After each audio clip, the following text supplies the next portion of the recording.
Hello students, कैसे हैं आप लोग। देखिए, हम इस वीडियो में डिस्कस करेंगे cold war and non aligned movement के बारे में, जो कि आपकी first book contemporary world politics का फर्स्ट चैप्टर है। इस चैप्टर का नाम रिवाइज हुआ है अकॉर्डिंग टू न्यू सिलेबस। पहले इस चैप्टर का नाम था द कोल्ड वॉर एरा, लेकिन अब इस चैप्टर का नाम कर दिया गया है cold war and non aligned movement. देखिए, कोल्ड वॉर 1945 से 91 तक माना जाता है। वैसे इसकी कोई फिक्स डेट नहीं है। कुछ लोग इसकी शुरुआत 1947 से मानते हैं और एंड 1989 को मानते हैं। तो इस तरह से फिक्स नहीं है कि कब शुरू हुआ और कब ख़त्म हुआ, लेकिन फॉर्मली इसे 1945 से 91 तक का पीरियड माना जाता है। आपसे अगर ये पूछा जाता है तो आप इसको 1945 से 91 तक ही आप बताएंगे। देखिए, कोल्ड वॉर इंटरनेशनल पॉलिटिक्स का बड़ा इंपॉर्टेंट फिनोमिना रहा है, जिसमें पूरा वर्ल्ड दो पावर ब्लॉक में डिवाइड हुआ और एक टेरर दहशत का माहौल बना रहा। कई बार परिस्थितियां ऐसी बनी जिसमें लगा कि बस अब थर्ड वर्ल्ड वार छिड़ जाएगा और सब कुछ ख़त्म हो जाएगा। तो इसके मीनिंग को समझने से पहले कुछ हिस्टोरिकल पर्सपेक्टिव पर नज़र डालते हैं।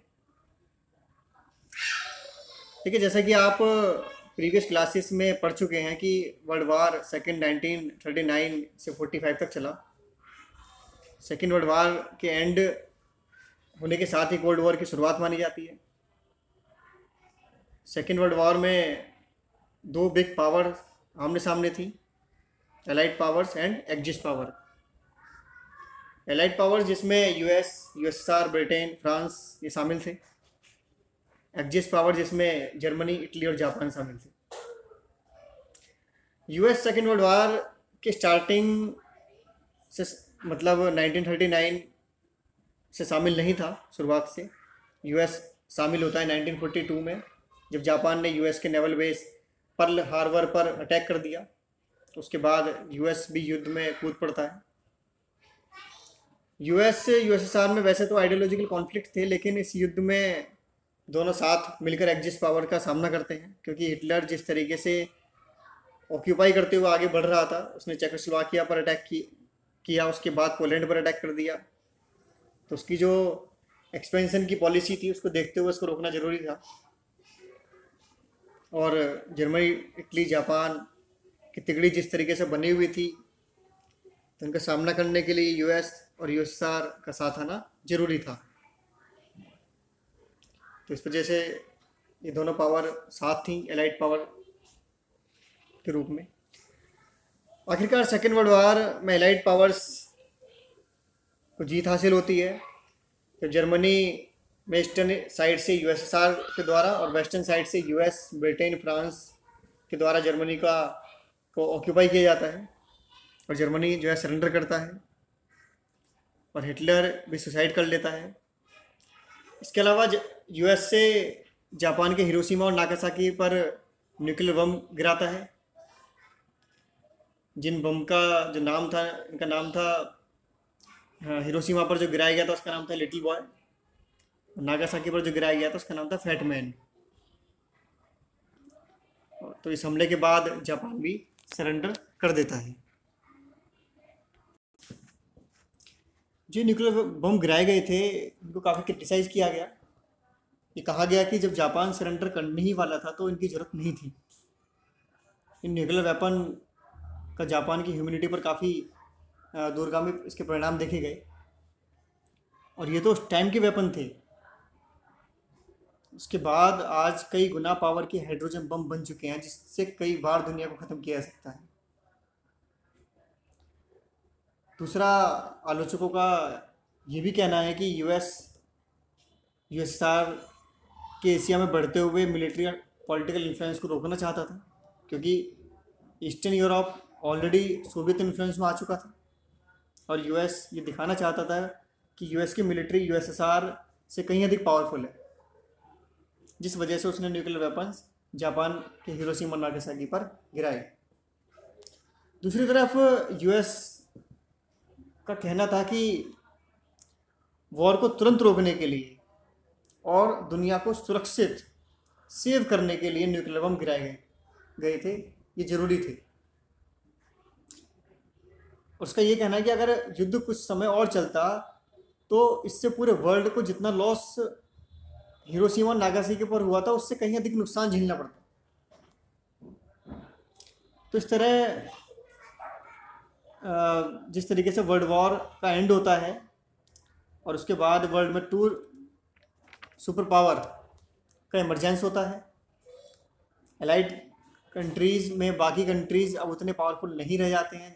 ब्रिटेन अब उतना शक्तिशाली नहीं रह गया था कि अब वो अपनी जो उसकी कॉलोनी थी उनको अधिक समय तक अपने जो कंट्रोल में रख सके। अब ऐसी स्थिति में नहीं बचा था। तो इसके बाद एशिया और अफ्रीका में डीकोलोनाइजेशन का प्रोसेस शुरू हो जाता है और फ्रांस इस युद्ध में वैसे तो डिफीट हो चुका था, लेकिन चूँकि वो एलाइड पावर के साथ था इसलिए इसे विनर्स में काउंट किया जाता है। तो इस तरीके से अब पूरे वर्ल्ड में दो ही सुपर पावर बचे थे, यूएस और USSR. Meaning of cold war: the tensions and strains that came to develop the post-war international relation in general and the US and the USSR relations in particular came to be collectively characterized as Cold War। तो international relation में tension and strains का माहौल create हुआ after second world war in general and USSR and US in particular. और जो cold war term है इसको सबसे पहले यूज किया था बर्नार्ड बारूच ने और इसको पॉपुलराइज किया था प्रोफेसर लिपमैन ने। उन्होंने इसे यूएस और यूएसएसआर के बीच की टेंशन के रूप में इसको डिस्क्राइब किया। तो ये एक टेंशन भरा पीरियड था जो कि करीब 45 साल 45 ईयर चला। फासिज्म जो कि इटली में था और नाजिज्म जो कि जर्मनी में था, इनके ख़त्म होने के बाद या कहें सेकेंड वर्ल्ड वार के बाद पूरी दुनिया बाइपोलर हो गई या कहें दो पावर ब्लॉक में डिवाइड हो गई, जिसमें एक ब्लॉक को लीड करने वाला था यूएसए और दूसरे ब्लॉक का लीडर था यूएसएसआर। तो इन दो पावर ब्लॉक के बीच का कॉन्फ्लिक्ट था जिसमें युद्ध सीधे तौर पर आमने सामने नहीं होता है लेकिन हमेशा युद्ध जैसी स्थिति बनी रहती है। इसमें आर्म्स रेस होती है, प्रोपेगेंडा दोनों एक दूसरे के विरुद्ध प्रचार करते हैं, जासूसी करते हैं, सीक्रेट डिप्लोमेसी का सहारा लिया जाता है। तो इस तरह पूरी दुनिया एक टेंशन भरे माहौल में जीने को मजबूर थी, लेकिन डायरेक्ट वार नहीं होती है, इसलिए इसे कहा गया cold war. Characteristics of the cold war, हम बात करते हैं इसके कैरेक्टरिस्टिक्स के बारे में, इसके फीचर्स के बारे में। तो फर्स्ट इज आइडियोलॉजिकल डिफरेंसेस। देखिए, एक और यूएस जिसकी कैपिटलिस्ट इकोनॉमी थी और दूसरी तरफ था यूएसएसआर जिसकी इकोनॉमी थी कम्युनिस्ट। तो एक बहुत बड़ा आइडियोलॉजिकल कॉन्फ्लिक्ट था कैपिटलिज्म और कम्युनिज्म। आप लोग लास्ट ईयर पढ़ चुके हैं इनके बारे में, कैपिटलिज्म और कम्युनिज्म के बारे में। एक बार फिर से देख लेते हैं। कैपिटलिज्म या लिबरलिज्म इकोनॉमिक कॉन्टेस्ट में अगर हम देखें तो फ्री ट्रेड होता है, प्राइवेटाइजेशन को बढ़ावा दिया जाता है, आप अपनी इंडस्ट्री इस्टेब्लिश कर सकते हैं, जितनी मर्जी आप प्रॉपर्टी गेन कर सकते हैं, किसी तरीके की रिस्ट्रिक्शंस आपके ऊपर नहीं होती है। पॉलिटिकल कॉन्टेस्ट में देखें तो आप अपनी सरकार खुद चुनते हैं और खुद की सरकार भी बना सकते हैं, मतलब खुद भी रिप्रेजेंटेटिव हो सकते हैं आप, स्वयं के चुने जाने का अधिकार आपके पास है। इसी तरह सोशल कल्चरल कॉन्टेस्ट में अगर हम देखें तो अपनी इच्छा से खाने पीने, पहनने, सोशल रिलेशन, कल्चर सबको फॉलो करने के लिए आप स्वतंत्र हैं पूरी तरह। इसके अलावा कम्युनिज्म या सोशलिज्म में इकोनॉमी पूरी तरीके से गवर्नमेंट कंट्रोल में होती है। आप एक लिमिट से ज़्यादा अपने पास से प्रॉपर्टी नहीं रख सकते खुद का व्यापार या इंडस्ट्री इस्टेब्लिश नहीं कर सकते। इसी तरीके से पॉलिटिकल कॉन्टेस्ट में आप अपनी गवर्नमेंट नहीं चुन सकते, आपको आज़ादी नहीं है अपनी सरकार खुद की चुनने की। इसमें एक ही दल का शासन होता है, वन पार्टी रूल इसमें होता है। इलेक्शन भी इसमें नाम मात्र का ही होता है। जनता सरकार के खिलाफ कोई आवाज़ नहीं उठा सकती, सरकार की आलोचना नहीं कर सकती, आप उसको गवर्नमेंट का क्रिटिसाइज नहीं कर सकते जैसे अपने देश में भी आप करते हैं। मीडिया को भी किसी तरीके की कोई आज़ादी नहीं है। मीन्स आप पूरी तरीके से स्टेट के कंट्रोल में रहते हैं। तो एक बहुत बड़ा आइडियोलॉजिकल कॉन्फ्लिक्ट था दोनों के बीच में। यूएस को डर था कि कहीं कम्युनिज्म का विस्तार ना हो जाए, उसको रोकने के लिए उसने तरह तरह के प्लान जो है वो लॉन्च किए। Second is arms race. दोनों ही कंट्रीज के बीच हथियारों को लेकर बड़ी होड़ मची हुई थी। यूएस और यूएसएसआर ने अपनी इकोनॉमी का एक बड़ा हिस्सा अपनी मिलिट्री पर जो है खर्च किया। दुनिया में सबसे ज़्यादा जो हथियार बनाए गए थे वो इसी पीरियड में बनाए गए थे, खासतौर पर न्यूक्लियर वेपन। तो देखिए, जो न्यूक्लियर वेपन हिरोशिमा नागासाकी पर गिराए गए थे और अब जो न्यूक्लियर वेपन बनाए जा रहे थे वो बहुत ज़्यादा पावरफुल थे उन वाले न्यूक्लियर वेपन से। तो और दूसरी बात ये कि जो हिरोशिमा नागासाकी पर वेपन गिराए गए थे, जो न्यूक्लियर वेपन गिराए गए थे, वो मैनुअली उनको प्लेन लेकर गया था और उसमें जाकर उनको मैनुअली गिराया गया था, ड्रॉप किया गया था। और अब तो आपको जाने की ज़रूरत ही नहीं है, अपने ही कंट्री में बैठकर बैलिस्टिक मिसाइल बन चुकी हैं। आप सीधे सीधे अपने ही कंट्री में बैठकर आप सीधे सीधे अटैक कर सकते हैं। तो इसके अलावा जो है सैटेलाइट बना चुके थे दोनों कंट्री।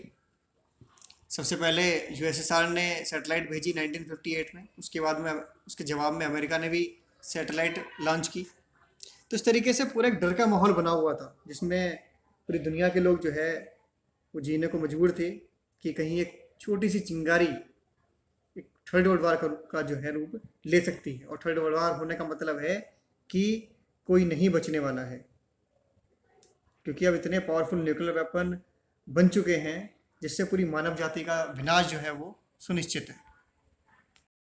नेक्स्ट इज प्रॉक्सी वार। देखिए, इस पूरे कोल्ड वॉर पीरियड में जो कि लगभग 45 साल चला, इसमें कभी भी यूएस और यूएसएसआर के बीच सीधी लड़ाई नहीं हुई, लेकिन कई प्रॉक्सी वार हुए। प्रॉक्सी वार कहाँ कहाँ हुए, जैसे कि Korea, Vietnam, Afghanistan, Berlin. Proxy वार का मतलब है लड़ाई ए और बी के बीच में है, ए और बी के बीच,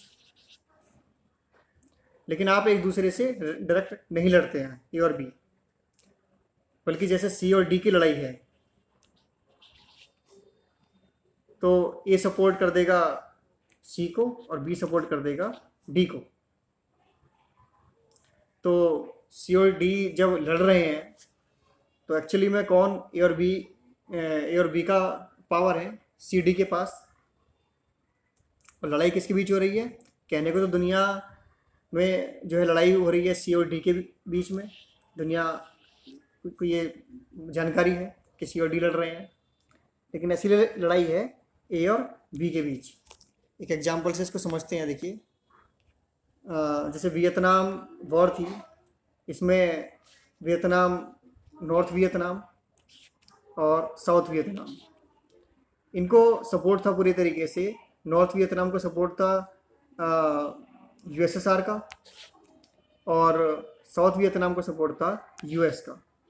तो लग रहा था कि नॉर्थ वियतनाम और साउथ वियतनाम की लड़ाई आपस में हो रही है, लेकिन एक्चुअल में इन दोनों पावर की आपस में बीच की ये लड़ाई थी। तो ये था proxy war. Next is anti Soviet propaganda bye western press and leadership.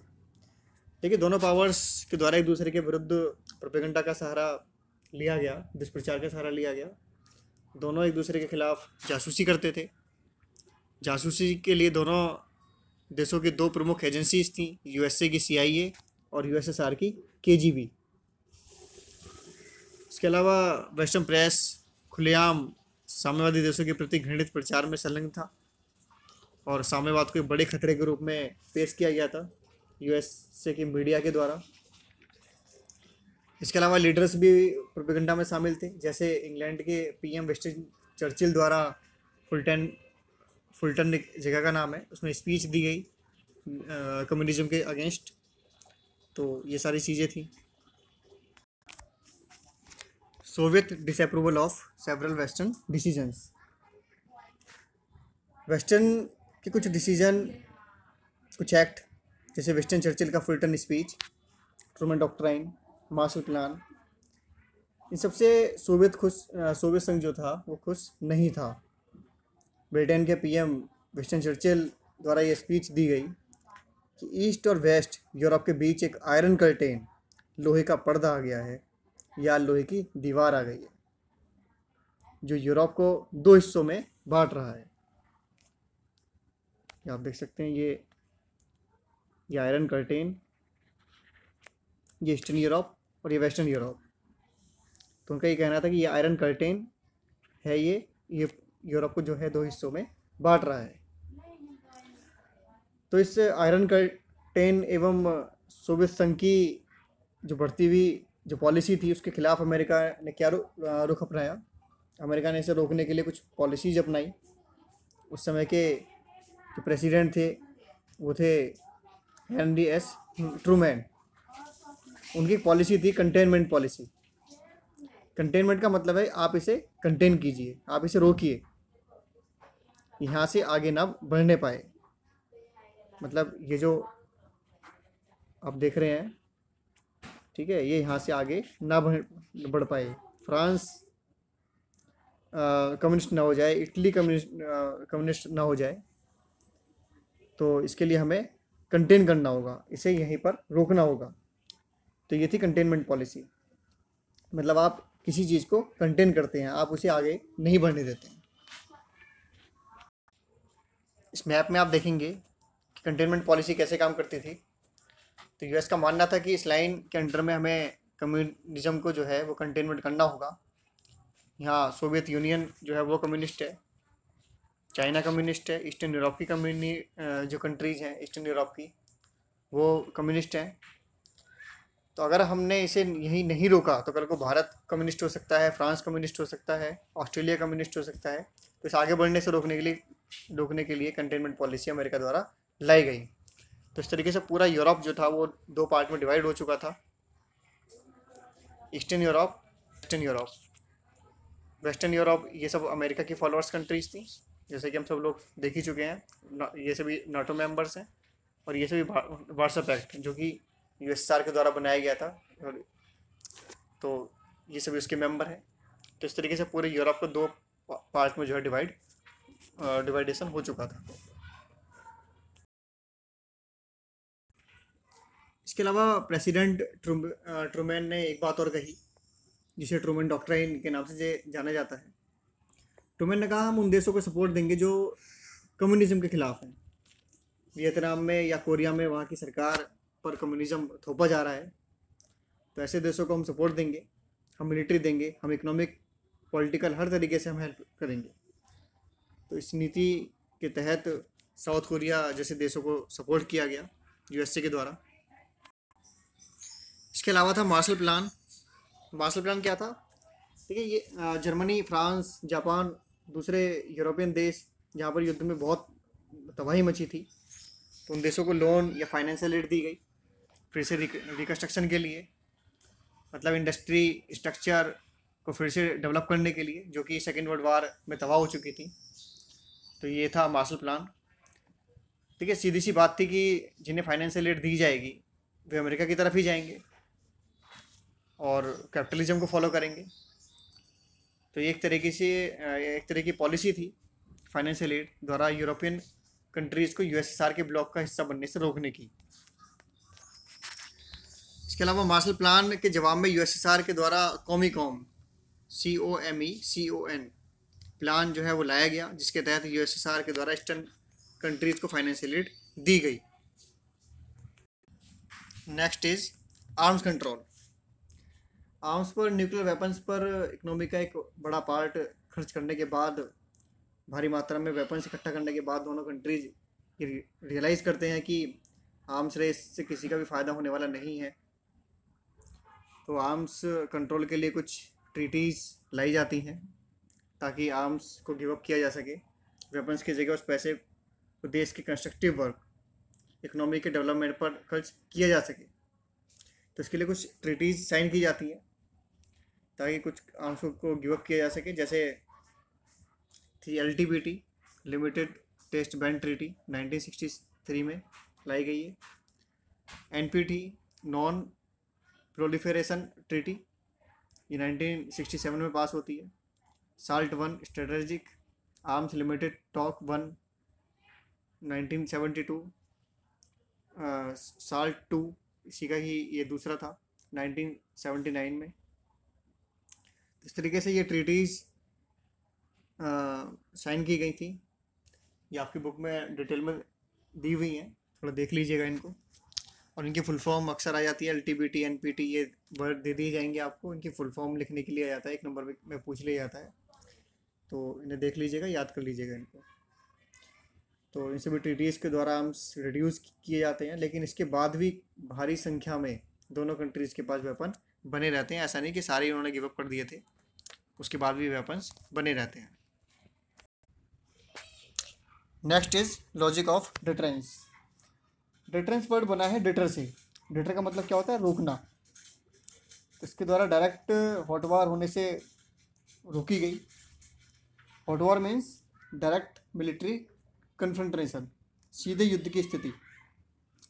तो इस तरह डिटरेंस के द्वारा सीधे हॉट वार होने से रोकी जाती है। तो डिटरेंस का लॉजिक क्या था, किस प्रकार काम करता है ये? मीन्स कि दोनों सुपर पावर्स के पास भारी मात्रा में न्यूक्लियर वेपन है, और इसमें ये लॉजिक काम करता है कि अगर किसी एक के द्वारा न्यूक्लियर वेपन का अटैक होता है, अगर कोई एक कंट्री न्यूक्लियर वेपन का अटैक करती है तो दूसरी कंट्री भी उसको वैसा ही जवाब देगी। तो उसमें क्या होगा? दोनों में से कोई नहीं बचेगा। मतलब आपने हमारे ऊपर बम गिराया और हमने आपके ऊपर बम गिराया, दोनों ही खत्म। तो उसमें माना जा गया कि वॉर की कॉस्ट बहुत ज़्यादा होगी, कोई भी पक्ष इससे फायदे की स्थिति में नहीं होगा, कोई नहीं बचेगा। तो दोनों के पास न्यूक्लियर वेपन है, भारी मात्रा में अदर वेपन्स हैं, सभी जानते हैं। तो ये जो तो इसकी वजह से जो है डिटरेंस का जो लॉजिक है ये काम करता है, और सीधे युद्ध की स्थिति नहीं बन पाती है। ठीक है। इसके अलावा जैसे कि हम पहले बात कर चुके हैं, मिलिट्री या सिक्योरिटी अलायंसेस बनाए गए थे दोनों गुटों के द्वारा। अमेरिका के द्वारा बनाया गया था नाटो, अमेरिका और वेस्टर्न कंट्रीज इसमें शामिल थी। नाटो बनाया गया था 1949 में 12 कंट्रीज़ के द्वारा। नाटो की फुल फॉर्म क्या थी? North Atlantic Treaty Organization. उसके जवाब में फिर USSR के द्वारा भी मिलिट्री अलायंसेस बनाया गया ईस्टर्न कंट्रीज़ को शामिल करते हुए। ये बनाया गया था 1955 में। 7 कंट्रीज इसमें शामिल थी, जिसका नाम था वार्सा पैक्ट। इसके अलावा वेस्टर्न कंट्रीज़ के द्वारा ही, ये कहेंगे US ही इनका लीडर था। सीटो और सेंटो भी बनाए गए थे। सीटो 1954 में और सेंटो 1955 में। देखिए, मिलिट्री अलायंसेस बनने का मतलब था कि जो कंट्री अलायंस में मेंबर होगा, यदि उस पर किसी कंट्री के द्वारा अटैक होता है तो वो अटैक सभी मेंबर्स पर अटैक माना जाएगा, और इस एग्रेसिव कंट्री का सामना सभी सदस्य देश मिलकर करेंगे।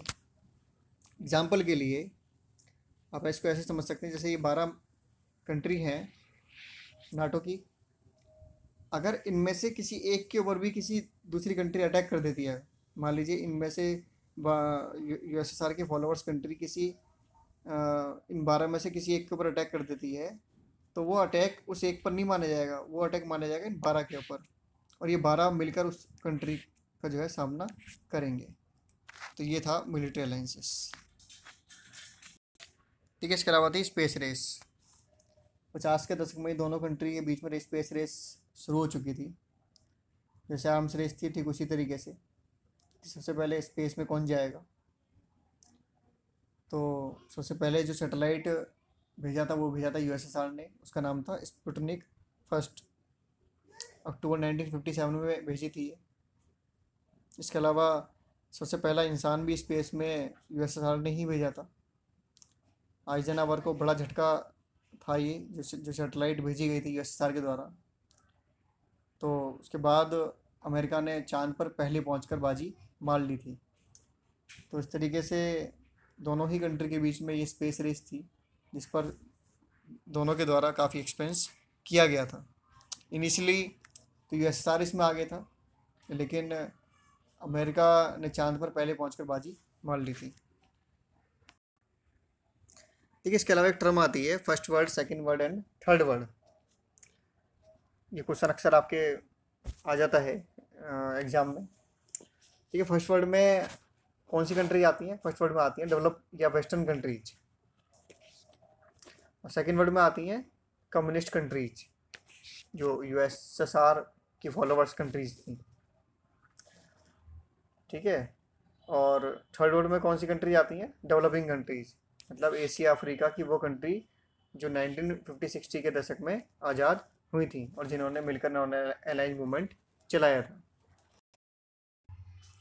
तो देखिए, इस पार्ट में हमने डिस्कस किया कोल्ड वॉर के मीनिंग एंड कॉजेस के बारे में। नेक्स्ट पार्ट में हम डिस्कस करेंगे arenas of the cold war के बारे में।